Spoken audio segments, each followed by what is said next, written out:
Welcome back to episode 24 of the More Smarter Show with your hosts, Jake and Dylan. Jake, what do we have on the agenda today? Today we have Mark Woodward, who owns a flooring company, and he's going to talk a little bit about that. But Mark, first, did you do push-ups to prepare for this No. podcast? Because you were asking how you were going to prepare. Jumping jacks? No. I had a cup of coffee. How's that sound? Yeah, that works. That works. That's close enough, right? So, Mark, what is your business? We are a commercial and residential flooring company. We do product design and installation. So you've been in the business for over 25 years now? About 20 years, give or take. 20 years. Okay. So 20 years. So my dad is in construction, and our mutual friend is my uncle. He is Nice. also in the commercial flooring space. But one of the biggest things that I see in like AIDS kind of service industry is removing yourself from the business, from the work itself. So how did you do that? It's funny because the joke is with most guys that own flooring stores are installers that wanted to get off their feet, and they just can't do it. Quick story, there's a guy that worked for me for a few years. He was an installer. He's like, Mark, I want to start selling. Selling's so easy. I'm like, great, I can use more salesmen. He lasted 3 weeks. He came into the office literally crying one day. He's like, I'm going back to installing. I can't do it. Problem is, especially in the trades industry, you can't have an installer or mechanic mindset. You have to have a business owner mindset. And that's the old joke is like, regardless of I just happen to be a business owner that sells floors. I could be a business owner that sells cars, or I can be a business owner that sells guitars, whatever. It's hard to do that. And you have to be able to delegate. And that's another big problem I see with new business owners. They cannot delegate. The mine that owns a very profitable construction company. And after 20 years, he is learning more and more how to delegate. And that's the hardest thing. I love that. Real quick, my background is I'm an accountant before I started the flooring company. And the hardest thing I had to do was hire an accountant. But it was the smartest thing I ever did. It takes so much off my plate. I love that. It's the difference between a job and a business. So exactly. When did you make that realization? Oh, day one. Yeah? Oh, yeah. It was, no, I realized it day one, put it into effect last week now. I honestly put it into effect, probably my first year in business. Cash flow is always king, and there's no extra cash to play with. So after my first year, I realized what I'm good at, what I'm not good at, what I like doing, and what I don't like doing. And some of the stuff I like doing the accounting and the books, but I knew if I'm not going to be able to get this thing off the ground if I spent all day in my desk doing bank statements or doing cash flow statements. Yeah. That was the hardest thing. But I said the first year I did all the accounting myself, and I was in my office probably at least 8 hours a week just doing accounting stuff. That's 8 hours coming out there networking and trying to meet other business owners. Yeah, totally. Now, day one though, you were never an installer. No. Yeah, I've always had a hand in it. Like I know how to do it. The first house I bought, unbeknownst to me, turned out to be a total gut remodel job. So I understand the process. I have a mechanical background, and there's times like when I first started out, like I'm watching my guys install floors. I'm like, I know I could do this better, but I can't be selling floors while I'm installing them. So you have never installed necessarily for your business, but you know a lot about it. Yeah. Because I was going to ask, why did you choose flooring? But it sounds like you have some sort of background and knowledge in that, and therefore probably an appreciation for it. Exactly. It's kind of, course, we fell into the flooring thing because the first house my wife and I bought, like I said, turned out to be, unbeknownst to us, a total gut remodel job. And when you're young, again, your guys' ages, in your early 20s, you buy your first house, your friend buys their first house, you help them, fix it up. And then you're kind of doing that to all your other friends. And they're saying, hey, buddy, my Mark, he could do sheetrock. So maybe I'll hire him to do the sheetrock. And that kind of morphed into a kind of a flooring business on the side, more of a hobby. Yeah. And that kind of morphed into the full-time gig. Yeah, you just become like a handyman from there. That's what it was, yeah. An accountant as well still? No, I haven't practiced accounting in 20 years. Okay. So were you a big firm accountant type of thing? Controller for a broker-dealer investment advisor mutual fund company in the city for about 20 years. So this is a pretty big like 180 then, being It a was, it really was. You know what it was? Is my aha moment, and forgive my vulgarity here. I consider myself to be kind of like a friendly and open guy. And I never forget, it was 8 o'clock at night. I'm cutting through Central Park, going to the bus station, coming home. And some guy passes me and he goes, "Hey, how you doing?" And I didn't say it, but the first words that popped into my first thought that popped into my mind was, "Go F yourself." I didn't say it, but I literally froze there. And I said, "Oh my gosh, I have just become everything I despise in people." And that wow. night I went home to my wife, my then wife, and I said, "How would you feel if we did the flooring thing full time?" She goes, "I would love it because you're miserable." Now, don't get me wrong. I was in an extremely fortunate position to start the business because, again, I was paid this much. I was probably worth that much, but that was the Wall Street mentality. It just, the money was insane. It was, I always say, we were fortunate enough that I did work on Wall Street for so many years and I could always fall back on it if I wanted to, but I honestly haven't looked back since day one. Yeah. That's usually what happens, right? I think many people who take the leap don't go back. I took a leap out of teaching, so it's Oh my slightly, gosh. actually more than slightly, very different, Yeah. but I'm not going back. I got a taste of the other side. It's a good But taste. I have heard people have a similar story actually to your New York City interaction where someone else I know, he says, I was going there every day. And then one day I didn't get a seat on the bus like he normally would. And for some reason it clicked to him, like, what the hell am I doing? I need to start my own shit. And that was his way. So many people are getting to that position too. It's like such a, people, Do you think especially with the so? virtual work. But yeah, I do. I mean, In especially with the our world, virtual for work sure. now. Yeah, like Yeah, well, I know a ton of people. I just don't know if that's really happening around my little bubble or not. You know what I mean? yeah. I mean, maybe not as like I think like, a lot of younger people like so. Mark, to put in perspective, so I'm 23. Jake is 24. 47. 24. No. No, 32 though. 32. Jake is 32. So we're kind of like a decade apart, and a lot of my friends are thinking that way, where it's like Really? yeah, because we kind of grew up in this social media world where now all these people are our age saying that they make 100 grand a month, and it's like, all right, what the hell am I doing wrong if I'm sitting here going to work doing X, Y, and Z, working 40 hours a week, and these people are recording themselves on a phone making triple the amount of money than me. So that's where So it's happening that's where sooner for your friends because for me, exactly. I had to go through, 8 years of teaching for me to have the same realization that Mark had after however many years for Mark. Too long. But it sounds like maybe your people are figuring it out sooner, Dylan. Yeah, they are. They are. But what's the demand that people are supplying? No one's going out and becoming a flooring entrepreneur. People are Yeah. going out and trying to become a YouTuber or a, influencer and doing all Like that sort of us. stuff. Yeah, Yeah. yeah, exactly. So my next question is what made you stay in flooring? If you kind of had like an entrepreneurial, spirit, what made you say flooring is going to be the next 20-year run? It's scalable. It's really scalable. That was the big thing. A lot of it is how I started. I like the fact that in the trades industry, everyone tries to help everyone else, right? And early along, I realized the flooring industry can be easily scalable because I can go out and sell 6 jobs today and have 6 different crews installing it while I go out and sell 6 more jobs. Yeah. Mm. It's a scalability of it. It really is. As you've built and scaled, have you considered branching out into other industries? Yeah, I definitely have. Real estate's kind of my passion. Sorry, don't. um, we investment properties again because of the position I'm in now, where I'm out on the road. Like I can in between selling jobs, I can look at other investment properties. So yes, Investment properties. that's Okay. going to be my next big leap is apartment buildings. Nice. So my property management company, I'm co-owner of one, Okay, and cool. we're always talking about we continue. I mean, we're 3 or 4 years in at this point, so we're not 20 years in. So we're considering should we continue to compound what we're already doing well at, or should we start venturing off into we can get a cleaning company going, a handyman company, things like that. My colleagues and I were always talking about when is too soon or when is the right time to make that slight pivot. But they're all complementary businesses, though. That's Right. easy for you to do. And when Right. I first started, it's quick funny story. One of the restoration companies I started working with early on. They liked the way I was managing the flooring jobs. They started having me GC all their rebuilds. And I did one of the first jobs they did. We re-sheetrocked half of Caldwell Middle School. I'm going Nice. back 15 years ago. I'm from there, by the way. Are you really? North Caldwell. North Caldwell. Okay, cool.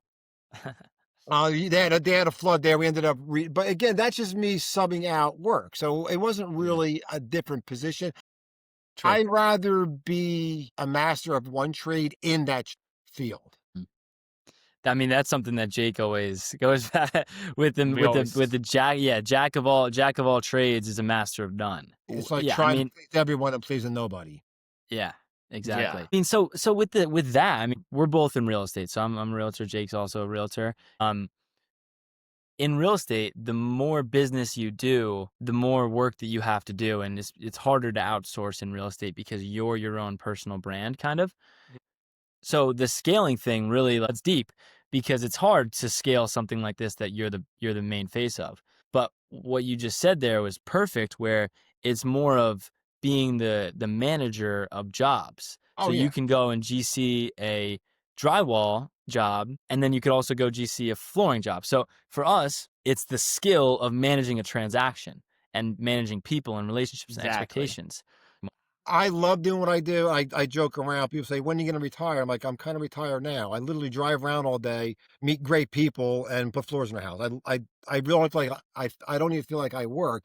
Excuse me. I'm using rental properties and apartment buildings as just passive income to park money. Yeah, Mhm. yeah, My goal down the road is, as I get on later in years, is to find something to kind of do what I do on a more daily basis. yeah, That's the hardest part, is finding people that have your same mindset that can do what you do. Like my partner, your father knows him as well, Bob O'Connor. I met him through a BNI group, and he ended up working with me for 9 years. And the beauty of him was what I'm horrible at, he was great at, and vice versa. So we made such a great partner. But trying to find someone like that again, it's hard. I've been looking for almost a year now. It's hard. I have the Mhm. same challenges because it's less hard to find an employee or some staff or an assistant that has specific tasks. But when you're looking to replace yourself, it's almost like have us. Here's my brain. Like, take 80% of it. Yeah, I mean, when you're doing a business, you can delegate it more because it's under the RCR Designer Flooring company. It's not under Jake Handler, the realtor. So that's Mm, where, and then we're talking about different businesses, of course, is what I Yeah, think that's a good Jake point, was though. kind of saying. But for stuff like that, what do you when you say you're trying to delegate it? Is it more of like a sales kind of team that you're looking for, like a salesperson, or is it? Yeah, yeah. yeah, We again, we fell into such a nice little niche with certain type of business that they literally call me up. I go there and the job's done. It's not even selling the job. It's like more, I need you to go do this. I need you to go do that, as opposed to direct to consumer business, which Bob, my old partner, he was freaking awesome at. If anyone had a problem with Bob, it was their problem. He's like your dad. Anyone that knows Charlie loves him. Anyone knows Bob loves him. He just has that personality. And he loved meeting people. He was good at that. I like the commercial side better than the residential side. The residential is most of my business and I feel I'm good at it. But to find someone that has that personality and drive, yeah, it's hard. It's hard. Yeah, absolutely. right. I was actually just joking around with my uncle Dan Kletzis and for Thanksgiving, and I was busting his balls where he was saying I was like, you had to go to Florida and you had to go to commercial flooring because Mark is kicking your ass in residential. Well, challenger, competitor. Yeah, exactly. So they're Nice. in the same business. What did you if you're doing both, I feel like that's kind of hard. Like you're doing residential and commercial. Is there one thing that you're kind of more focused on? You said the residential is? The commercial kind of honestly falls into my lap. We've been fortunate and blessed enough that we've built relationships with a lot of commercial GCs that they trust us. They want us to do the job. I'm laughing because I was going to a networking meeting the other day, and I got a text from one of my contractors, like, "I need you to go down to Munson Country Club and do this the ballroom side." I never saw it. Don't worry about it. Your numbers are always good. Just don't f it up and call me when you're done.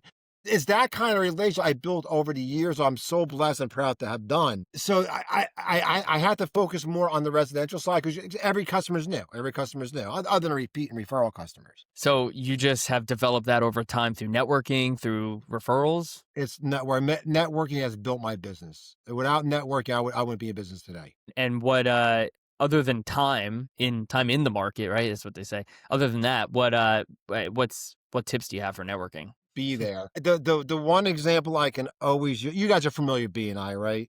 Yeah, you Yeah. have to be there. So the one story I always tell everybody was a friend of mine. He was a home inspector. I'm up in Morris/Sussex County. He was down in the Clark areas. I guess it's Union County, Yeah, Clark, Union. Cranford area.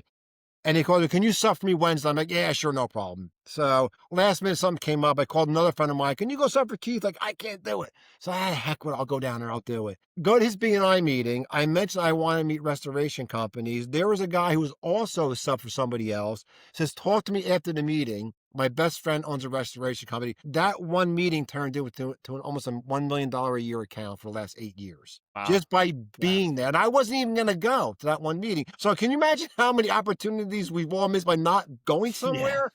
Yeah. So Wow. I use that example all the time. And the funny part about it was, I was this close to not going. Wow. And so is that where you were like, I need to get into a networking group? Because Oh no, then you, network. I started off in the networking group. The day of my business, I joined the BNI group, and and that's why, like I always say, the reason I kind of pick flooring is some of my best referral partners are other flooring guys. I was at a Hmm. job last night up in Mawa that uh hardwood floor company that I know referred me to this person to do vinyl plank and carpet. So that's what I like about the flooring industry because there's enough work to go around and we all help each other. And I'm sure that's with every other trades industry too. Who was your first client? My Do you very remember? first, yeah, Yeah. I do. It was my very first client was a very nice couple. She was a principal of a school somewhere. He was a teacher, and it was a bathroom tile job. The very first one. How did you get it, and how much did you undercharge looking back? I got a great question. When I first opened up, I was trying to meet as many people as I can. I met this guy. You ever hear of a rebath company? I don't know if they're still around No. anymore. They put up prefab like shower walls and stuff, and like quick bathrooms. And he said, "I got a customer that wants tile. We don't do it." And I literally met him that week. 'Cause I was open maybe 10 days. And I met him that week and I got a job that week. I really think I fairly charged him. A little undercut, but not too bad.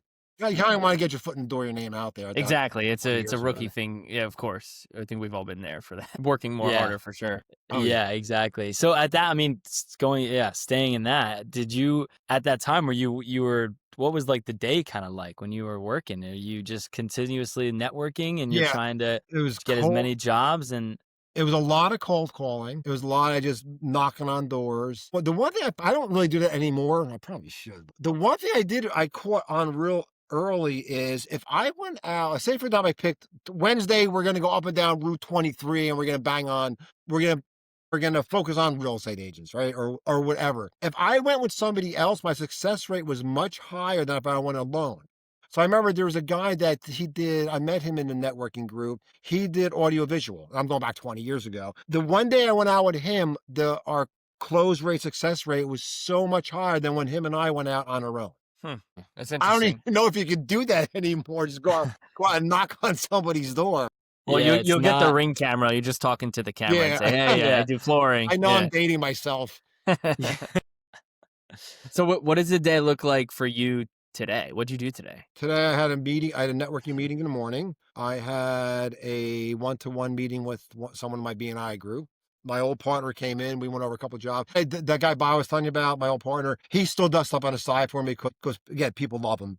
We went over a couple of jobs today, and I had lunch and met you guys. Yeah. Wow. Sounds like So a you're pretty good just day. It's a yeah, great yeah. day. You're just a serial handshaker. You just handshake for a living. I guess I like to think so. Um, the one thing I'm really happy about in my business is that the relationships I made 15, 20 years ago are still guys I'm working with today. And it's so funny because, yes, I started working with a specific company. We opened up about the same time, and they're about they do improvements. They're about a $35 million a year company. And when we both first started out, we were barely doing $300,000 a year. And they've expanded into bigger areas. But I actually had lunch with the owner yesterday, and we used to do that once a month. I haven't seen him in years because he's spent half his time in Florida, half his time up here. But it's still nice to know that after all these years, I guess I'm doing something right because I still have these contacts that I ran into 20 years ago. Yeah. Which That's it's good and bad though, because I had this conversation with someone not too long ago. I don't even feel like I work anymore. which is not a good thing. I don't. Yeah, it is. Why is that not a good thing? Because I feel like I'm getting too. I once said to a friend of mine who owns a extermination company. I said, I honestly don't feel like I work anymore. I feel like I'm getting soft and lazy. He's like, no, it's not that. He's like, what you did 20 years ago, 10 years ago, 5 years is paying off dividends now. But I Exactly. just feel like I'm not as tenacious as I used to be, and I want to get back into that.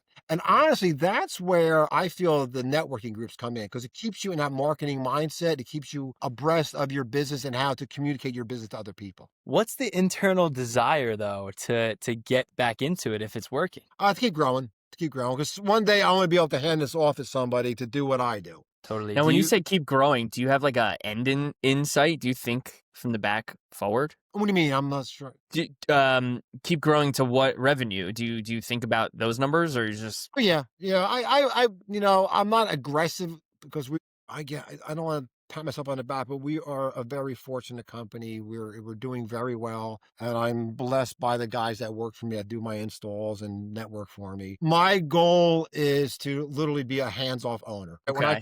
When I become retirement age, and again, this is the conversation I had with that company yesterday because the owner gave half of the business to his son and they want to keep growing. That's one of the conversations we had. We're like, Woody, when do you plan to retire? I said, kind of really don't. And they know all my guys. A lot of times they'll just call my guys to come do a job rather than me. So the relationship is there. He wanted more to make sure that I'm still going to be around in 10, 20 years. Me, maybe. Me personally, I hope so, but Right. how people will be around. Yeah.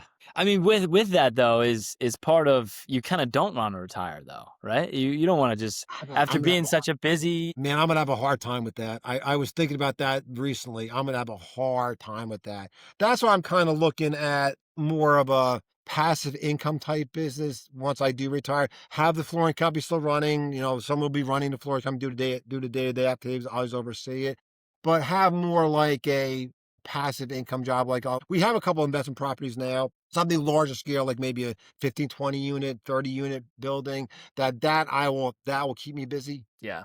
Yeah, you'll just go and fix toilets all the time and stuff. Yeah. If I still bend over at 70 years old, sure. Yeah. Right. How many employees do you have? Other than guys, I should say, like guys that are workers. I mean, like, do you have back office employees? Yeah, that's another thing that I learned early on is, actually, it was one of your dad's friends, Bill Diamond. When I first met Bill, he said that the most key person in your business is going to be your office manager. You get a good office manager, and everything else falls into place. And I have an office manager that really is awesome. Takes all the stuff Mhm. off my plate I don't need to do. So as far as employees, time employees, we have 7. Great. We have a lot. We have a lot of subcontractors, but these are the same guys that have been with me for 20 years. The only Yeah. reason why they're not on the books is they beat the vans up too much. Nice. That's a smart move right there. Yeah, Yeah. yeah. So how do you find 7 people that you kind of can trust with your baby, your company? A lot of it is I hate to keep going back to the networking thing, but a lot of it is networking. You get to know, like, and trust people. Some people they want to semi-retire, they want to move on, they want to do something different. A lot of the people that work for me, my office manager, for example, and one of my networking groups, I said, listen, I need a new office manager. And it's so funny. I was in 2 different groups and 2 different people recommended the same person. I thought it That's how was you know. Yeah, it was a young girl that she was recently graduated college during COVID, lost her job, and she wanted to do something part-time. And now and there was a guy in my BNI group and a guy in one of my satellite groups that knew the family, knew she was looking for a job, and that's how we ended up hiring her. It's all about That's who you it. know. Yeah. Yeah, yeah, it really is. It really, really is. Yeah. And I So will maybe back to your question about getting people. It's not been an easy road, trust me. that's what I was gonna ask. Have you gone through some bad apples? Oh gosh, yeah. And how do you retain top talent? Money's important, but it's not the end game. It's to me, it's their self-worth. They feel like they're appreciative, and Yeah. you give them challenging tasks. Yeah. And they're working in person or virtual? You mostly virtual. Because nowadays the only people that need to come to the office are people here to grab samples and go out on the road. Yeah, I Is find that that happening? as a little bit of a challenge for having a virtual business as well of team. I hate the word camaraderie. I can never Camaraderie. say that. Camaraderie. That Dylan's got it. That word. I find that as a challenge for a virtual business. The I can see culture. that. The Yeah. funny part about it is my office manager, I think I've probably physically spoke to her a handful of times this year. We text constantly. But yeah, Yeah. I could definitely see that being an issue. Yeah. I can definitely Yeah. see that. And a lot of it is the person too. It's their tenacity, it's their self-worth. And just like they gotta be I'm an old school kind of guy where it's like you gotta show the appreciation for the people that work for you. I think it Mm, goes a long way. yeah. Is there anything that you kind of do? You throw like the end of year party and you Yeah. get some pizzas and Yeah. We is that, definitely do you do that. that stuff? We definitely do Yeah. that. Just little things we do. Like I got use my office manager, for example. We were trying it's one of my proudest moments. I got it because again, I'm a lot older than you guys. When I first hired her, she was making me, I'll never be able to afford a house. And then she handles all the books of the flooring company and she handles all the investment properties, all the paperwork and rents and stuff like that. And she realized how easy it kind of is. And she comes up to me one day, she's like, think about buying a multifamily. You want to go in on it with me? And that was like my proudest moment. I'm like, Hell yes. yeah. I feel That like is I awesome. feel like she got something out of the business more than a paycheck. Like Mm. she learned something. That made me feel so good. Hell yeah. I can't relate to that story, but I can relate to that feeling in a lot of Yeah. ways, and that's what I strive for as well. Absolutely. I said the last episode, right, Dylan? That's what Yeah, you gets me did. high. Just You little things did. like that. Yeah. Oh yeah. God, Because it it's was such more, a good feeling. that's so much more than business or any money or any, Yeah. that's like, that's what it's about. So Yeah. that's great. Do you ever fear that an installer will ever go behind your back? If I'm sure they have in the past. It's a very short-sighted mindset. Just because you're the one that's really going out and making all the relationships and you'll be able to hand them a lot of business? Well, Is that what yeah, you're saying? because it's like the situation I was saying before is like if they're not underneath, again, I don't mean this as a derogatory term. If they're not on their knees installing a floor, then they have to be out selling a floor. But they're not making money if they're out trying to sell something. Yep. And for So it's them, like two people. like guys don't want to sell. Like the guy who used to work for me, Ray. He was literally in tears. He came back into the shop crying. I want to go back to installing. Yeah. And Dang. I honestly, mean, though, if that's the kind of customer that's going to do that, it's not the kind of customer we want anyway. that's totally true. Yeah. Yeah. But that's got to be a hard relationship to kind of manage though. I know, just speaking to Dan about it, he's saying that sometimes they're a little unreliable. These guys Obviously. are, yeah. I'm teasing. No, I don't. Again, back when employees, you go through some rough installers. Mm, There's a reason these guys install floors for a living. It's not this morning. They're not. Someone could be a little on the roughneck side. But yeah. when you find the good guys, you take care of them. Like the crews I got now, I am so fortunate to have them. They never complain. They just want they just want to work. That's all they want to do is work. So I'm thinking more about the inner workings, the back office Yeah. of a flooring company. As someone who knows nothing about a flooring company, I'm thinking maybe you or someone goes and prices out a job and maybe sends the estimate back to your back office team, who then prepares it for the client. How does that? Am I right? How we work it is whoever sells the job runs the job. So, for example, I'll go out, I'll do an estimate for a guy, I'll come back, I'll write the estimate, send it off to the customer. If he approves it, this is where the checks and balances come in. They need to sign off on the estimate. It comes back here. My office manager looks it over, reviews it, and then she orders the materials. This way, there's always checks and balances. Like, there's no transitions here. Why is that? Because sometimes you forget, people can forget things. So that when the materials come in, it goes to my warehouse. Our warehouse lets us know what came in that day, what the side mark is, who it's for, and then we schedule the install. So you always send the materials to your location. It's never straight to the job. It depends on what it is. If it's hardwood, it has to acclimate. So it gets delivered right to the job site, and then it has to acclimate a week before we can install it. But like carpet or vinyl plank or tile or laminate, that doesn't have to acclimate. Well, laminate does, but that gets shipped to our warehouse. The installers go there in the morning, get all supplies, and go to the job site. Now this is diving a little deeper into the more nerdy side of just like knowing a little bit about, the trades. Like what's like your material overspend when you're spending, you don't want to buy too much material, especially if you're doing flooring, and like does that ever happen? What do you do with that extra stuff? Do you keep it with hope for another job? to You might use have a it? little bit. We always factor in a certain waste factor depending on how the room's laid out or the building's laid out. But generally, you always want to have attic stocks. If it's a commercial job, you always want to have some attic stock for them. And when I say attic stock, you know what I mean, like leftover material. Yeah. Hmm. Jake looks confused. Now I understand. Now I understand. Like, if they spill something on the carpet tile, there's extra carpet tile to replace with or something like that. So you always want to leave that there. But that just comes with experience and knowing how to measure. Hmm. That's all it really is. So you have a warehouse Yep. that you rent, Mhm. and when you took the leap from leaving that New York City job to doing this, at what point did the warehouse come along? Oh, day one.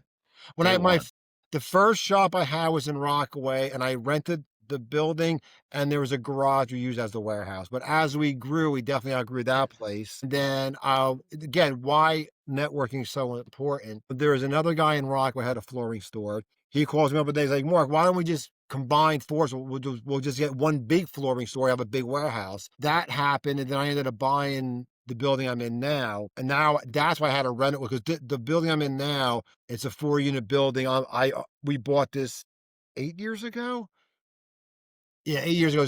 There's 3 other units here that I rent out, but there's no place to put a warehouse here, so I have a and this was another, do you wanna spend the money or not? I'm renting a warehouse in Whippany that's a massive warehouse that they rent to other flooring companies, and the Huh. guy that runs that, your Uncle Danny knows him. He is a legend, because of how detailed he is. Really? I didn't realize what I having that warehouse with that warehouse manager took so much off my plate. And for the little bit amount of money we pay to rent it, it's worth every dime. But it's interesting to hear that you had the confidence to invest into this rent day one. You were like, there's no going back from there, right? It's a year lease. I started no, here's a good thing. That's a good thing you brought up. When I first started out, I was part of a flooring franchise, which was great because you can't quit. You got a royalty every month you got to pay. And like I said in the beginning, my first year in business, I was like one of the number one franchisees, but I wasn't following their business model. It's nothing against them. I kind of fell into a niche of working with restoration companies, and they said, "You know what? That's working for you. Run with it." And I thanked them for doing that. And as the years went on, I'm like, there's really no sense of me being part of this franchise because I'm not really following your business model or your marketing plans. And we had decided that was only like 2 years into it. We decided to part ways, but that was one of the things they said. This is why I think franchises are important because one, you can't just quit because you have a contract, and my contract was 10 years. They let me go out after the first 2 years, but you can't quit. You can't quit. You still have that liability of the royalty every month. Yeah. And one of the things they told us day one, which is a godsend, they want you to have a brick and mortar building, but by appointment only. And I use that example. It's like, oh, I told you when I was sharing a showroom with a showroom with somebody else, we were still by appointment only, but I'll be there on a Saturday just doing paperwork, and people are coming in and out, and they're wasting time. Like the guy had to have someone there just to greet people at the door so they can window shop and leave. Yeah. So I would never, but again, I would never thought of having a showroom by appointment only if it wasn't for the franchise. We talk a lot about leveling up in on this podcast, and that's a prime example is saying, hey, I need to level up from being a franchisee and being like a business owner now Mhm. and being like an entrepreneur. So good on you for that. That's awesome. And that was pretty much just like really thinking about it made you make that decision, and you were like, Well, this makes no sense. they were so, I gotta give them the credit. They were so good about it because they realized I wasn't following their business plan or their model, and they were fine with it because we're all making money. They're getting a royalty. I'm making money. It was a great relationship. But it comes to the point like if I'm not following your business model or your marketing plan, why am I paying you a royalty? And they agreed. They absolutely agreed. Would you franchise if you had to restart some other industry? Would you do a franchise? I thought about it. I really have thought about it. Yes, I would. I would. I don't know what that industry or business would be. But you would be a franchisee again, I would be a franchisor, I think. At my age, right? Well, where you're at now, but I guess would you advise someone who's just starting out to be a franchisee? uh, it's I yes, I kind of would. I have I met this woman in a networking group where she bought a franchise. Everyone told her not to buy the franchise because the first couple of years is a hell of a struggle. But it's been 5 years and she's doing phenomenal. She is doing phenomenal. And like she said, she I was talking to him about a year or two ago. He says, "You gave me some really good advice." I go, "The good thing about a franchise is you can't quit." Because there were so many times if I didn't have that royalty over my head, I was like, "I'm done. I quit. I quit. I can't do this anymore." And she stuck it out, and she's very successful now. Yeah. It's the accountability that you need. It, There's, yeah, you it know, really is. I mean, if I wasn't part of the franchise, we wouldn't be having this conversation right now.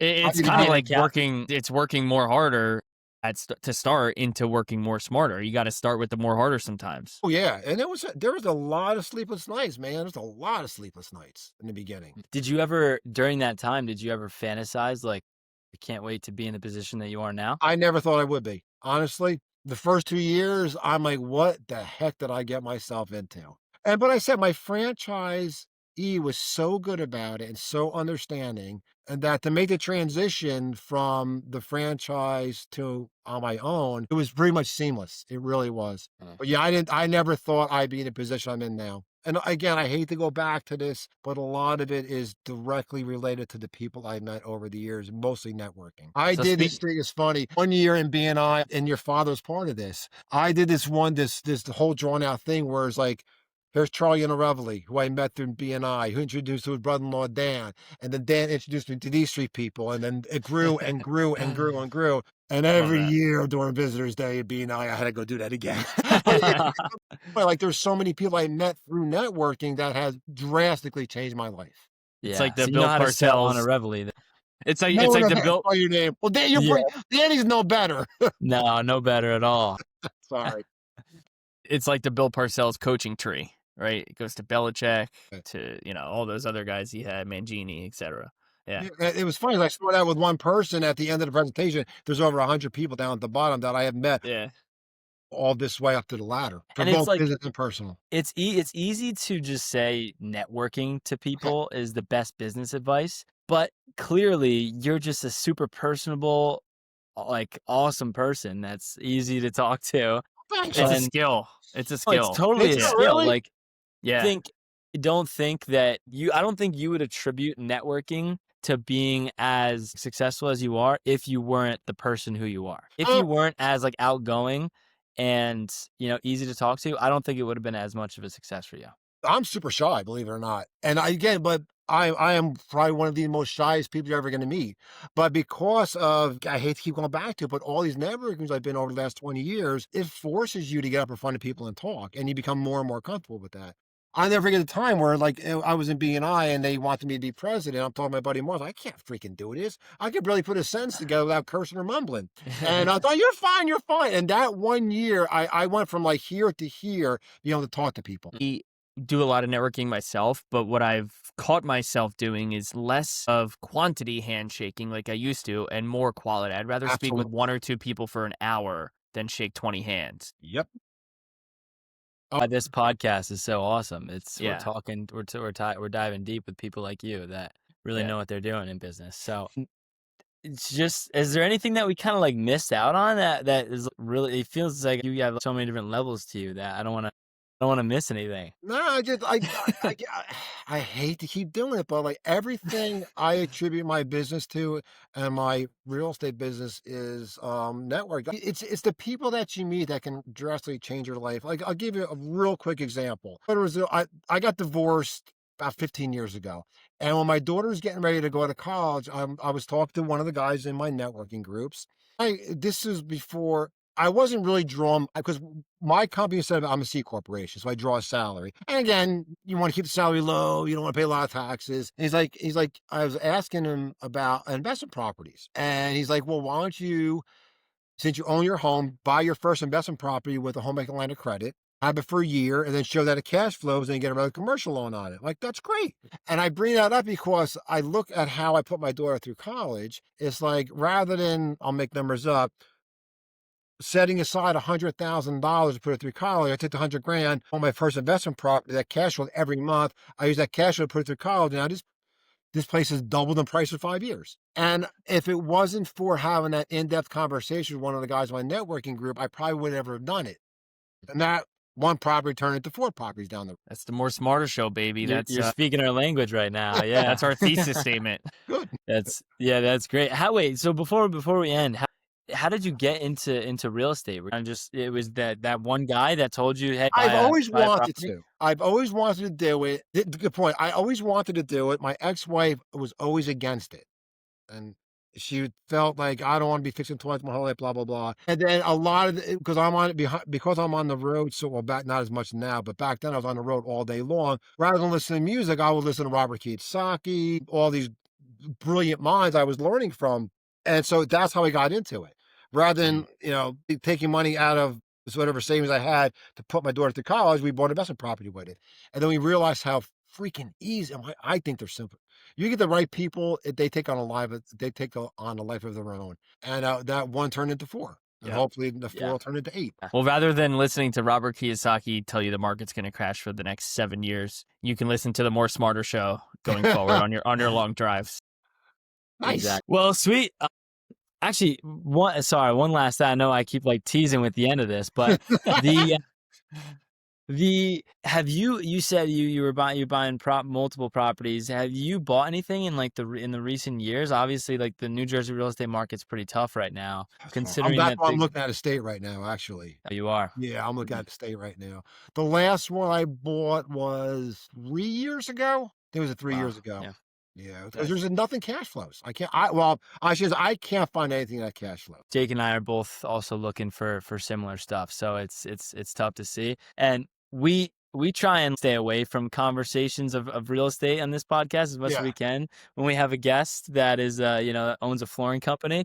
But it's funny to see how every business owner, everyone that is just like loves real estate. It's cool. It's cool to see. I like the fact that it's leveraged. Like, I don't I'm sure I'm Exactly. speaking to the choir when I say this. You put 100 grand in the stock market, it goes up 10%. You made $10,000. You put $100,000 on a 500,000 property, it goes up 10%, you made 50 grand. It's just kind of simple. And you get all that residual income throughout the month, throughout the years. Yep. Hell yeah. Exactly. Hell That's yeah. it. Well, Mark, it was great having Oh, you thanks, on and man. great talk with you. And Where I'm sure listeners will appreciate this. Oh, I where can we appreciate find you, guys. Mark? What's your company name? RCR Designer Flooring. And we could just Google that or what? Yep. We're on. Yep. You can Google it. RCR Designer Flooring. Yeah. Are you Awesome. on TikTok or anything yet, or is that coming up? I stay away from TikTok. I probably should. No, That's it's one of all my good. weaknesses is the social media presence. I got to build that up. Yeah. Well, that could be part of the next 1 year grind, and we're gonna invite you back. We're gonna invite you back in 1 year, and hopefully you have a social A media TikTok presence. dance for us. Yeah. That's Guys, exactly thank you it. so much, man. I really appreciate it. Everyone, thank you for listening to the More Smarter Show, and follow, subscribe, and share. Only if you like it. That's it.